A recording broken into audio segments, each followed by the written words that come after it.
Hello everyone, welcome to all on my YouTube channel. I hope आप बहुत अच्छे होंगे। आपकी जो प्रिपरेशन है एग्जाम की वो बहुत अच्छे से चल रही होगी।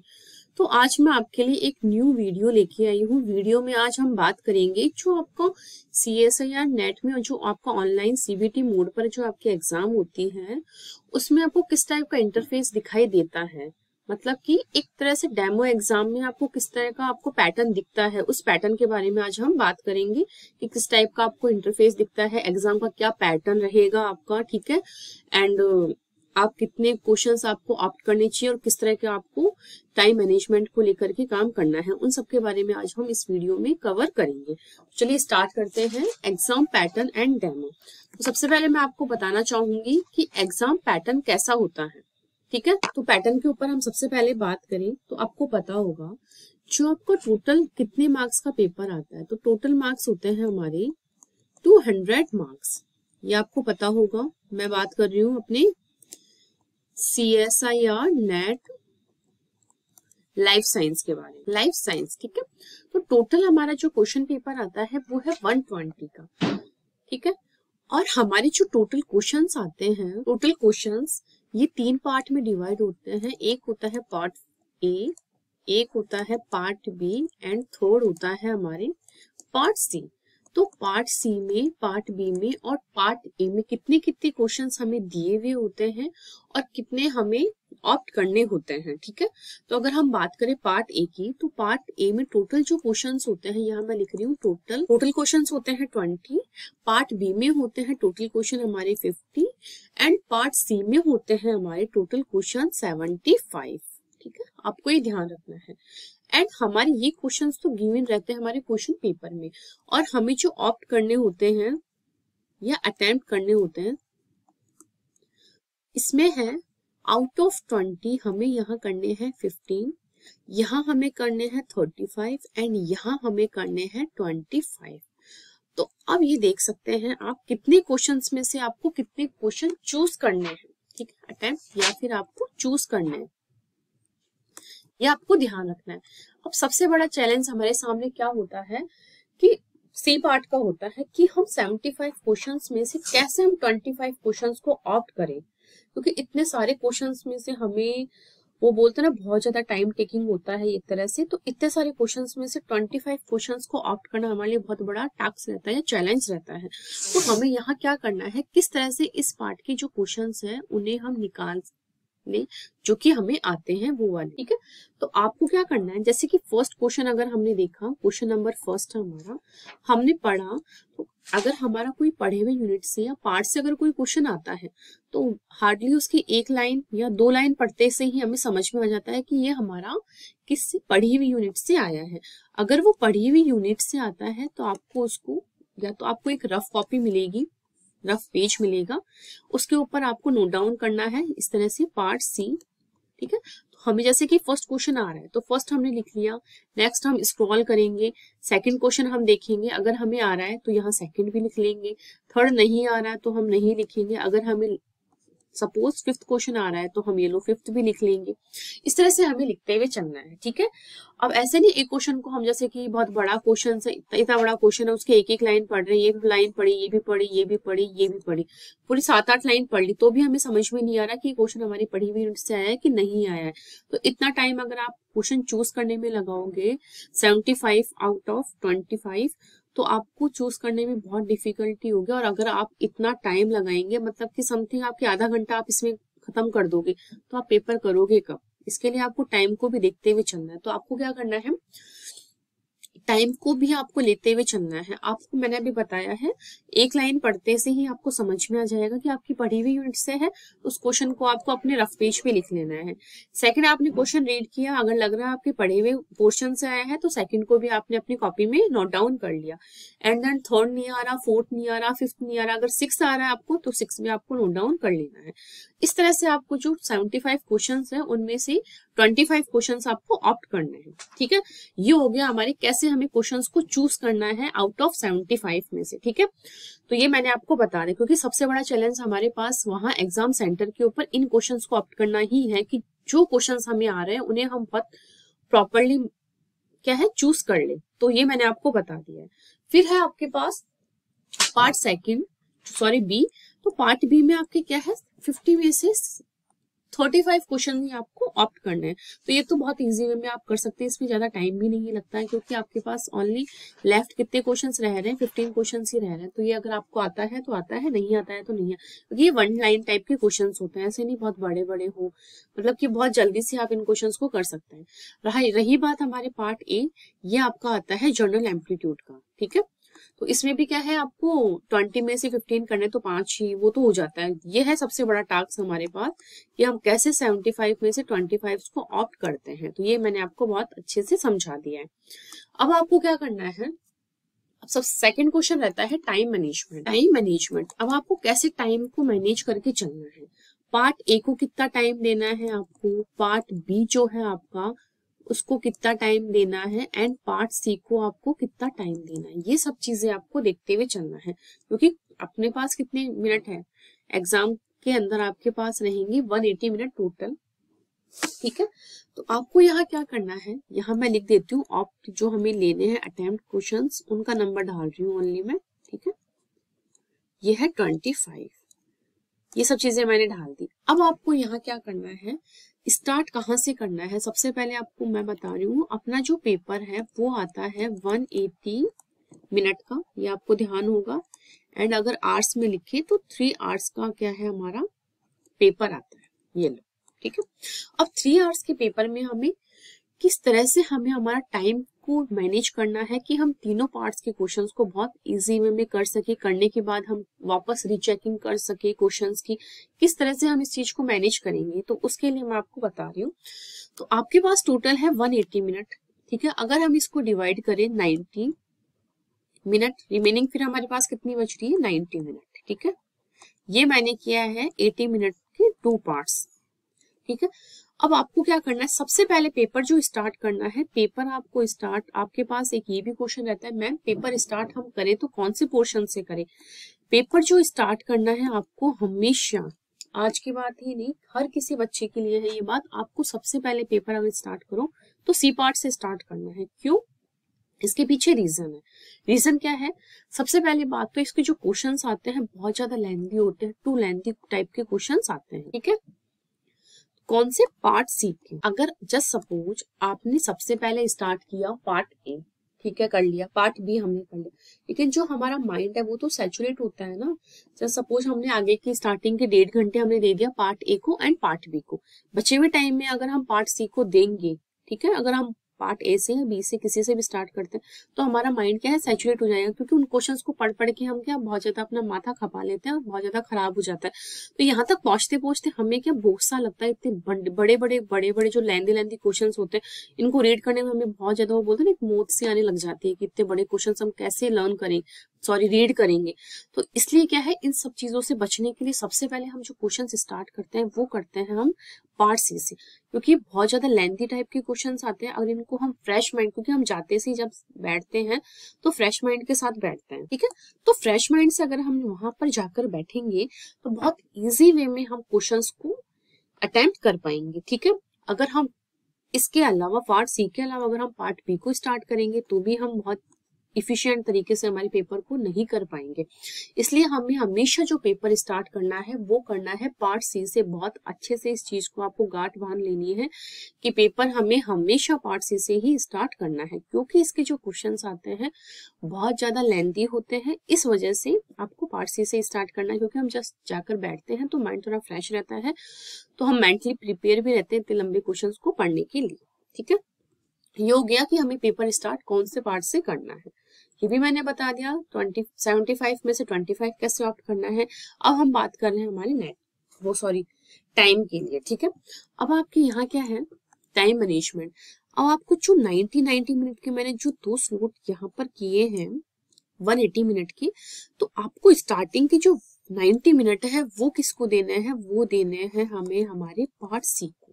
क्योंकि पार्ट सी को हम 90 मिनट क्यों दे रहे हैं, क्योंकि हमारे जो क्वेश्चंस है बहुत ज्यादा लार्ज आते हैं या फिर बिग आते हैं, ठीक है, बहुत ज्यादा बड़े टाइप के क्वेश्चंस आते हैं, इसलिए हम इसको दे रहे हैं 90 मिनट।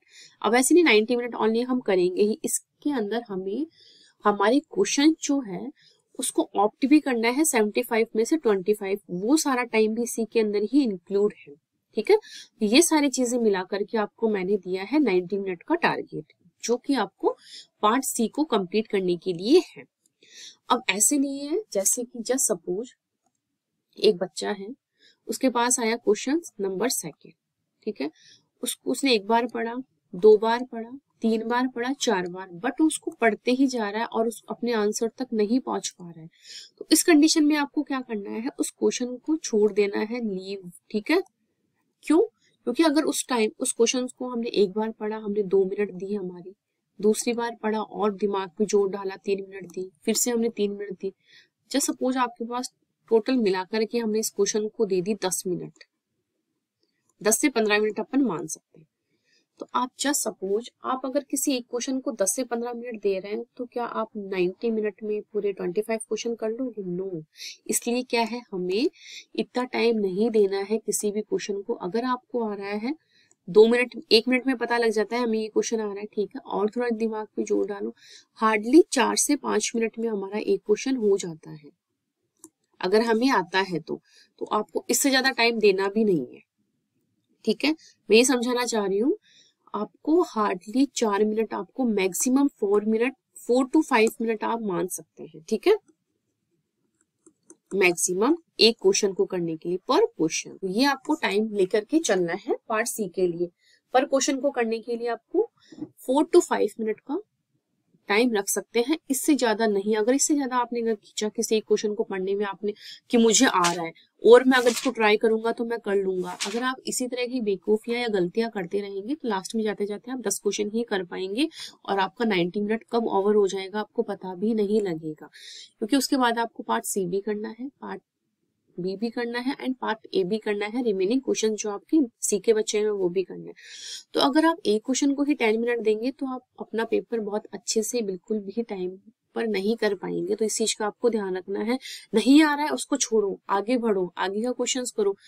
अगर 90 मिनट में आपके जस्ट सपोज आपके 20 क्वेश्चन ही हुए हैं, ठीक है, उन 90 मिनट्स में से 20 से कम हुए तो आप बहुत पीछे चल रहे हैं। ये तो सबसे पहला आपका टाइम है, ठीक है, उसके अकॉर्डिंग आपको चलना है। बट सपोज आपके 20 ही हुए हैं 90 मिनट में, तो आपको इस सेक्शन को छोड़ करके आपको इसको लीव करके कि हमको कहाँ जाना है, पार्ट बी के अंदर शिफ्ट करना है। क्यों करना है स्विच? इसलिए करना है, जस्ट सपोज हमने 20 तो कर लिए है ना, तो हमारे पास 5 ही तो रिमेनिंग क्वेश्चन है, तो 5 रिमेनिंग को हम बाद का जो बचा हुआ अगर टाइम है हम उसमें भी कवर अप कर सकते हैं। लेकिन यहाँ हम इस 5 क्वेश्चन के चक्कर में हमने जो हमारे रिमेनिंग जो 90 मिनट थे, अगर हमने उनको भी यहाँ पर ले लिया, जस्ट सपोज हमने 30 मिनट और ले ली, तो फिर हमारे पास क्या बचेगा? कुछ भी टाइम नहीं बचेगा ना। एटलीस्ट हम यहाँ तक तो पहुंचे कि हमारे पास ओनली 5 क्वेश्चन ही बचे हैं। तो हमें उसके बाद क्या करना है, हमें स्विच करना है हमारे पार्ट बी के ऊपर।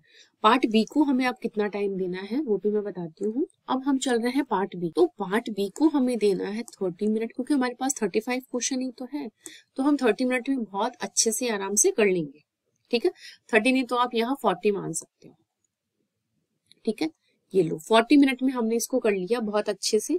हमारे पास थी 90 मिनट, ठीक है, 90 में से हमारी गई 40, अब कितनी बची? बच गई हमारे पास 50 मिनट, ठीक है। बहुत अच्छे से आपको ध्यान रखते हुए चलना है, कितनी बची है? 50 मिनट। अब इन 50 मिनट्स में हमें क्या करना है, हमारा जो पार्ट ए है वो करना है हमें रिमेनिंग कितने मिनट में? 30 मिनट में। अब 50 में से आपके कितनी चली गई? 50 में से आपके चली गई 30 मिनट्स, तो 30 मिनट्स में से अब हमारे पास बची है 20 मिनट। अब ये 20 मिनट्स आपके लिए बहुत ज्यादा क्या है, इम्पोर्टेंट है, इनका बहुत अच्छे से आपको क्या है, यूटिलाइजेशन करना है। कैसे? जैसे कि आपने क्या किया, यहाँ पर आपने पार्ट जो बी है उसको दिए हैं 40 मिनट। ये हम वो बोलते हैं लगभग लेके चल रहे हैं टाइम, जरूरी नहीं कि 40 पे ही आपके हो गए, आप 45 भी ले सकते हैं, है ना। ऐसे नहीं कि भाई मैम ने हमें 40 बोला था तो हम 40 पर ही रुक गए, चाहे हमारा वो क्वेश्चन हुए चाहे नहीं हुए, नहीं ऐसा नहीं। वो बोलते हैं एक एवरेज टाइम वैल्यू हम लेकर के चल रहे हैं। सपोज आप 45 पे भी रुके हैं तो ठीक है। अब हमने क्या लिया है, पार्ट ए में आपको कितने करने हैं क्वेश्चन? 15 ही करने हैं और आपके पास टाइम है 30 मिनट, लेकिन आपके 30 मिनट पूरे लगेंगे नहीं, आपके पास 10 मिनट बचेगी रिमेनिंग। लेकिन अपन थोड़ा सा वो बोलते हैं ना अच्छे से लेकर के चल रहे हैं। अब हमने यहाँ तक सब कुछ कर लिया, पार्ट ए जो है हमने वो भी कर लिया 30 मिनट में, यहाँ मैं मिनट्स लिख रही हूँ, ठीक है। पार्ट जो बी है हमने बी और ये था ए, ये हमने कर लिया 40 मिनट में। ये लो, अब हमारे पास कितना टाइम बच रहा है? अब भी हमारे पास बच रहा है हमारा, ये 90 मिनट का कैलकुलेशन कर रही हूँ मैं।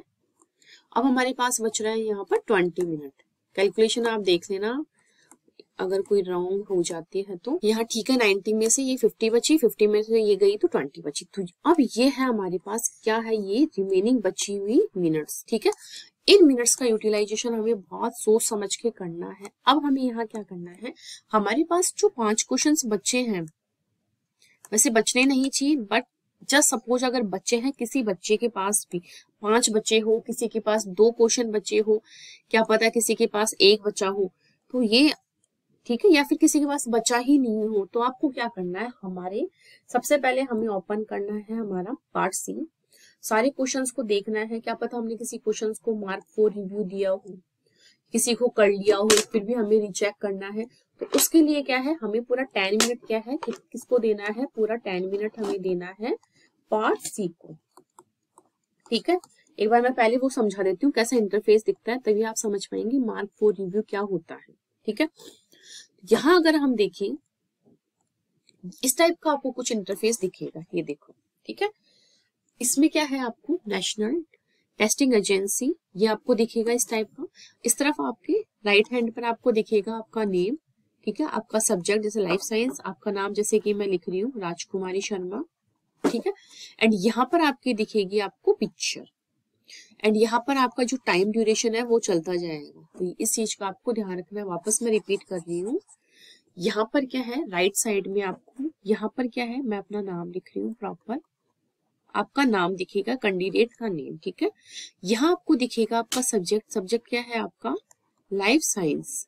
ठीक है, एंड रिमेनिंग टाइम्स यहाँ पर चलती रहेगी आपकी। ठीक है, तो आप देख सकते हो कि कब 90 मिनट हमारे पास यहाँ बच रही है, तो तब तक आपको लीव कर देना है पार्ट सी को। फिर उसके बाद है आपको कितने मिनट आपको पार्ट बी को देना है, कितना पार्ट ए को देना है, और रिमेनिंग अगर हमारे पास 20 मिनट बचती है, उसके बाद हमें हमारे पेपर्स के ऊपर आगे की चीजों को देखते हुए चलना है।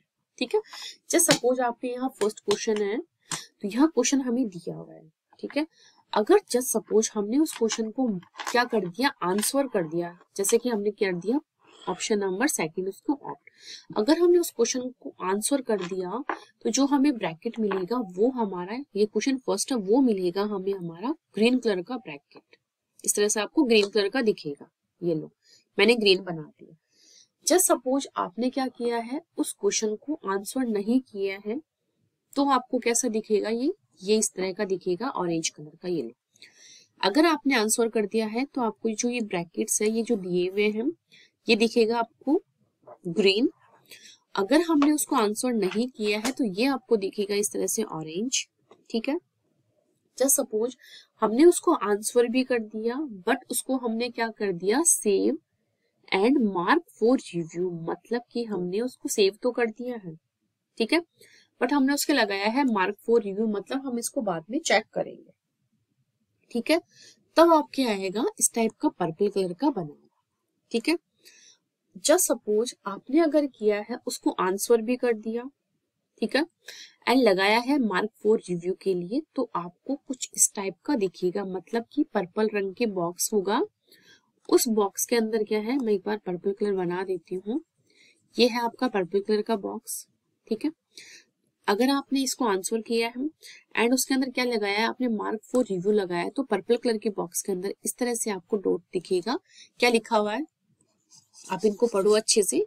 क्या लिखा है यहाँ, answer and mark for review will be considered for evaluation. ठीक है, तो आपने अगर यहाँ क्या किया है, मार्क आंसर कर दिया है इसको, एंड रिव्यू एंड नेक्स्ट किया है, तो नेक्स्ट आपको कहाँ से यहाँ अगर हम क्लिक करेंगे तो आएगा इस तरह से, और नेक्स्ट का ये है डायरेक्ट। एंड आपको ऐसा लगता है कि ये आंसर ना होकर के हमारा ये आंसर होगा, तो आपने गलती से अगर सेकंड ऑप्शन ऑप्ट कर लिया है, आपको फर्स्ट करना है सेकंड को हटा करके, तो आप यहाँ क्लियर रेस्पॉन्स भी कर सकते हैं। तो ये सारी चीजें आपको समझा दी है मैंने। एंड जस्ट सपोज आपने अपने जो पेपर है उसमें हमने विजिट ही नहीं किए हैं क्वेश्चंस को। जैसे कि हमारे यहाँ पर 90 क्वेश्चंस थे, तो हमने 1 क्वेश्चन विजिट कर लिया, तो बचे हुए रिमेनिंग हमारे कितने हैं 89 जो है, जो कि हमने विजिट ही नहीं किए हैं अभी तक। ठीक है, वापस से बता रही हूँ कौन सा ब्रैकेट क्या काम कर रहा है। ऑरेंज कलर का है नॉट आंसर, ग्रीन हो जाएगा इसका मतलब आपने आंसर कर दिया। मार्क फॉर रिव्यू अगर हम लगाएंगे तो ये इस तरह का बनेगा, and mark for review plus हमने अगर आंसर कर दिया तो उसके बीच में इस तरह से ग्रीन कलर का ब्रैकेट बन के आ जाएगा। ठीक है, एंड यहाँ पर जो है सेव एंड नेक्स्ट, ठीक है, and save plus mark for review. ठीक है, ये है mark for review and next. ठीक है, तो इनका ध्यान रखना, गलत अगर आपने ऑप्शन ऑप्ट कर लिया है तो उसको इरेज भी कर सकते हैं, डिलीट भी कर सकते हैं। तो उसके लिए आपको क्लियर रेस्पॉन्स के ऊपर क्या है क्लिक करना है, और इस तरह से आपको ये यहाँ पर आपके सारे क्वेश्चन दिखेंगे। यहाँ पर कोई ग्रीन होगा इसका मतलब आपने आंसर किया है, कोई पर्पल होगा, जैसे कि कोई ग्रीन होगा इसका मतलब आपने इस क्वेश्चन सेकंड को क्या है आंसर कर दिया है। फर्स्ट क्वेश्चन को क्या है आपने आंसर नहीं किया है, नेक्स्ट पे जाकर के आपने सेकंड को ऑप्ट कर लिया। जस्ट सपोज आपने क्या किया है मार्क फॉर रिव्यू कर दिया, तो आपने ये देखो 4 डिब्बा आपको कुछ इस तरह का दिखाई देगा, ये लो मार्क फॉर रिव्यू किया है।